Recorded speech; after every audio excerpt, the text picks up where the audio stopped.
আমার দামি কুত্তাদের ভিতরে একজন কুত্তা হইলো আশিক চৌধুরী, যে কিনা ডক্টর এখানের বাপমার খুনিদের বংশধর। এই আশিক চৌধুরী আত্মীয় স্বজন গুলো আমার বিশাল বড় বড় দামি কুত্তা। চন্দ্রবংশের প্রধান আশিক চৌধুরী, এই চন্দ্রবংশের চন্দ্রমুখী মাগি আছে, এই মাগিটাও আমার দামি কুত্তুন্নির ভিতরে একটা। চন্দ্রবংশের অসংখ্য মাগি আছে। চন্দ্রবংশের আত্মীয় স্বজন গুলা সারা পৃথিবীর জঙ্গি সংগঠন বা সারা পৃথিবীর ডাকাত দল, এই চন্দ্রবংশের আত্মীয় স্বজন গুলা নিকৃষ্ট হাইজাকার আর বা অজ্ঞান পার্টি। এই কুত্তার বাচ্চাগুলো একটাও কোনো দিকে পালায়া বাঁচতে পারবে না। আমি স্বাধীনতার জন্য নিজের কক্ষপথ নিজে তৈরি করছি। এই কক্ষপথে আমার নিজের ব্যবসা নিজেই তৈরি করছি।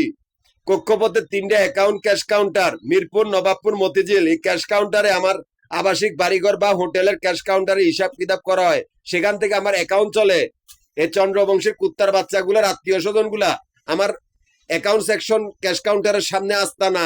কুত্তার বাচ্চাগুলো এমন একটা পরিস্থিতি করছে আমি যাতে সেখানে না যাই। ধর্ম ব্যবসায়ী ভণ্ড প্রতারকের দল। আমার কোনো ধর্ম নাই, আমি স্বাধীন। আমি নাস্তিকেরও নাস্তিক, শয়তানেরও শয়তান। আমি উড়ন্ত থাকি বা উড়ন্ত ভাবে ঘুরি। আমি একটাই জগৎ, একটাই জগতের বাসী। আমি আমার নিজেকে এক মনে করি। আমার বিশ্ব এক, আমিও এক। তোরা কারা? তোরা আর কিছু না, তোরা আগাছা। আমি আতি মূল্যও লাগতে বাঁচতেও লাগতে। আমারে শূন্য মনে করে একা মনে করিস না। শূন্যের থেকে কিন্তু বিশ্ব তৈরি কুত্তার বাচ্চাগুলা। সারা পৃথিবী ধ্বংস হবে যে কোনো মুহূর্তে। এই পৃথিবীটা ধ্বংস স্তূপের নগরীতে পরিণত হবে। আমি তো আমার মধ্যেই যাবো। আমি যে কোনো জগতের দিকে রওনা দেব, কিন্তু কিয়ামত কিভাবে ফিরাবি কুত্তার বাচ্চাগুলা? যেহেতু আমি আসমান থেকে নিচে পড়েছি তোদের মৃত্যু নিয়ে, আমাকে সাধারণ মনে করে এত আবার ভুল করবি না। আমি স্বাধীন। আমি নিজের কক্ষপথ নিজে তৈরি করছি নিজের শান্তির জন্য। সেই কক্ষপথে আর ঢুকতে পারে নাই কুত্তার বাচ্চাগুলা। তোরা মরবি। আমি স্বাধীন, আমার কোনো ধর্ম নাই।